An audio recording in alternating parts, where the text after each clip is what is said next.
ইউরোপের মাটিতে নিজেদের প্রথম ম্যাচেই স্মরণীয় জয় পেল বাংলাদেশ। ফিফা আন্তর্জাতিক প্রীতি ম্যাচে সান মারিনোকে 2-1 গোলে হারিয়েছে লাল সবুজের প্রতিনিধিরা।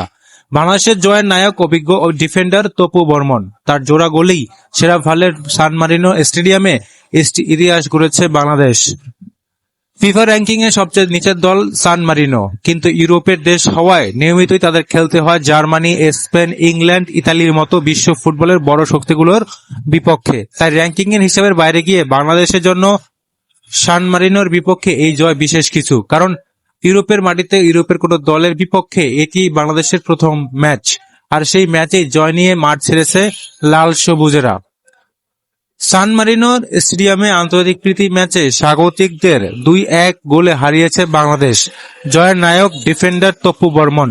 দুই অর্ধে একটি করে গোল করেছেন তিনি, দুটি গোলেই হেডে। দ্বিতীয় অর্ধে জামাল ভুঁইয়া মাঠ ছাড়ার পর অধিনায়কের আর্মপাট ওঠে তপুর হাতে। শেষ পর্যন্ত তার গোলেই ইউরোপের দলের বিপক্ষে প্রথম জয় পেল বাংলাদেশ। বাংলাদেশ এর আগে ইউরোপের মাটিতে খেলেছে, তবে ইউরোপের দলের বিপক্ষে নয়।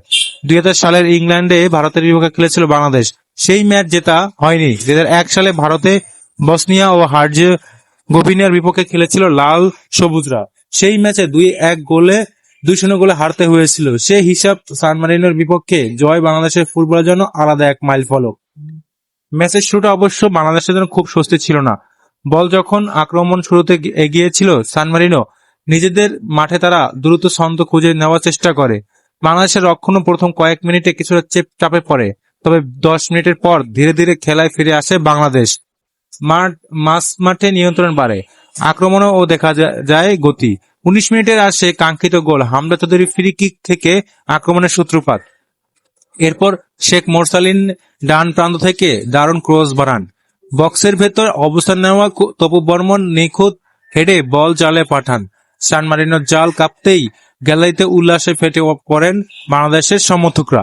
তবে বাংলাদেশের আনন্দে বেশিক্ষণ স্থায়ী হয়নি। 33 মিনিটে সমতায় ফিরে সান মারিনো। ফিলিপ্পো বেরার্দিককে আটকানোর চেষ্টা করেছিলেন তপু, কিন্তু শেষ পর্যন্ত তাকে থামাতে পারেননি। বেরার্দিক ক্যাটবাক থেকে বক্সের ভেতর থাকা ফাঁকা জায়গায় বল পান নিকোলাস। তার শটে ডান দিকে ঝাঁপিয়েও পুরোপুরি বল ঠেকাতে পারেননি গোলরক্ষক মিতুল মার্মা। হাতে লেগে বল জালে জড়ায়, স্কোর লাইন হয় 1-1। প্রথমার্ধের শেষ দিকে আবার এগিয়ে যাওয়ায় সুযোগ পেয়েছিল বাংলাদেশ।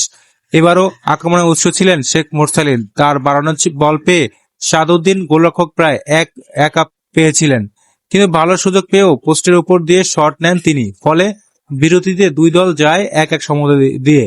86 মিনিটে ডান দিক থেকে হামজা চৌধুরী ফ্রি কিক আসে বিপজ্জনক জায়গায়, বিশ্বনাথ ঘোষ ভলি নেন। বক্সের ভেতর তখন মাটিতে পড়েছিলেন তপু বর্মন। উঠে দাঁড়ানোর মুহূর্তে বল তার মাথায় লেগে জালে জড়ায়। কিছুটা অপ্রত্যাশিত হলেও সেটি হয়ে যায় বাংলাদেশের জয়সূচক গোল। নিজের দ্বিতীয় গোলের সঙ্গে তপু লিখে ফেলেন বাংলাদেশের ফুটবলের নতুন ইতিহাস। শেষ দিকে 4 মিনিট যোগ করার সময় দেয় চতুর্থ রেফারি। সেই সময়টুকুতে সমতায় ফেরার চেষ্টা করে সান মারিনো। এক পর্যায়ে মিতুল মার্মার হাত ফসকে বল গোল লাইনের দিকে গড়ায়, তবে বল পুরোপুরি লাইন অতিক্রম না করায় বেঁচে যায় বাংলাদেশ। শেষ 2 মিনিটে সতর্ক থেকে কাটিয়ে দেয় দুলির দল। শেষবাসীর সঙ্গে নিশ্চিত হয় বাংলাদেশের ঐতিহাসিক জয়।